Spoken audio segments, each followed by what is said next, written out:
I need to know kung sino yung nanalo. Kasi nga po, merong mga balita na karating sa amin na katropa nyo na po yung nanalo. Totoo yan. Kapag halimbawa, after mag-hire ako ng private detective at na-trace na talagang, lumitaw na talaga hindi galing sa inyo, then sasabihin ko rito na yung ay chismis lamang, walang katotohanan.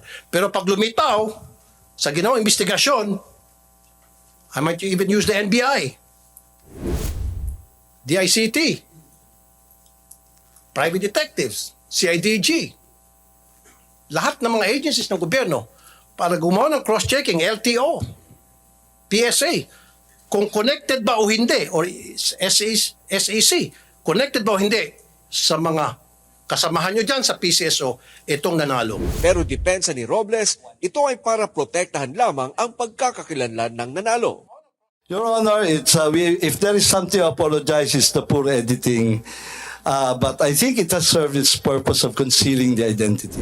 Marami nagtataka, syempre, especially yung mga mananaya, na ang bilis na manalo ngayon sa PCSO, especially na the fact na hindi naman pwedeng sabihin kung sino yung mga nanalo, pwede naman nila itago. Plus, pagdating po dun sa online, sila naman may control ng computer system na yan. So, madali na nilang i-hocus-pocus. Yun po yung sinasabing hinaing na marami mga mananaya. And then for the information of the public, yung mga increased jackpots po natin na 100, 100, 500, 500, 500, so a total of 1.7 billion pesos, tinamaan na po lahat. Yes, Your Honor. Okay. In less than a month. Within a month, Your Honor. Yes, within a month. Opo.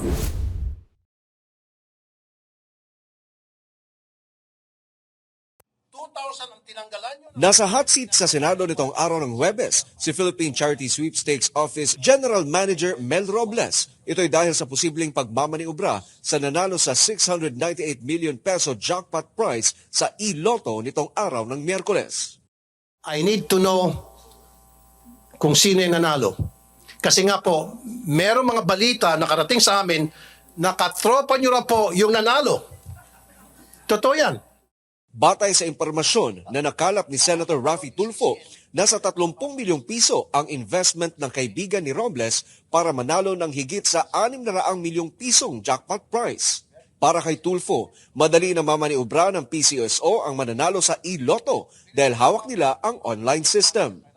Dahil dito ay hinihingi ni Tulfo sa PCSO ang detalye ng nanalo sa loto para masiguro na hindi konektado kay Robles o sa kahit sino mang opisyal ng PCSO. Kapag halimbawa, after mag-hire ako ng private detective at na-trace na talagang, lumitaw na talaga hindi galing sa inyo, then sasabihin ko rito na yung ay chismis lamang, walang katotohanan. Pero pag lumitaw sa ginawang investigasyon, I might even use the NBI, DICT, private detectives, CIDG, lahat ng mga agencies ng gobyerno para gumawa ng cross-checking, LTO, PSA, kung connected ba o hindi, or SEC, connected ba o hindi sa mga kasamahan nyo dyan sa PCSO, itong nanalo. Bukod sa e-lotto ay pinagtataka naman ni Senate Minority Leader Coco Pimentel ang magkakasunod na panalo sa loto sa buwan ng Disyembre ng nakarang taon.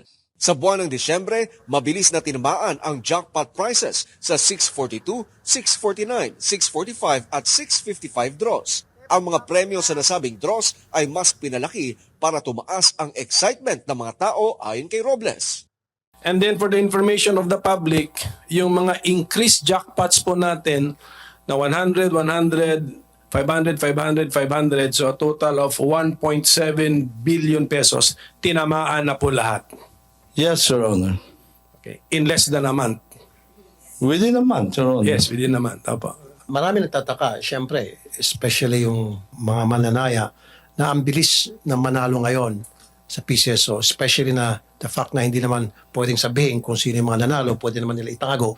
Plus, pagdating po dun sa online, sila naman may control ng computer system na yan. So, madali na nilang i-hocus-pocus. Yun po yung sinasabing hinaing na marami mga mananaya. Pinunari ng dalawang senador ang edited na litrato ng 43 million peso winner kamakailan mula sa 642 jackpot draw. Pero depensa ni Robles, ito ay para protektahan lamang ang pagkakakilanlan ng nanalo. Your Honor, if there is something to apologize, it's the poor editing. But I think it has served its purpose of concealing the identity.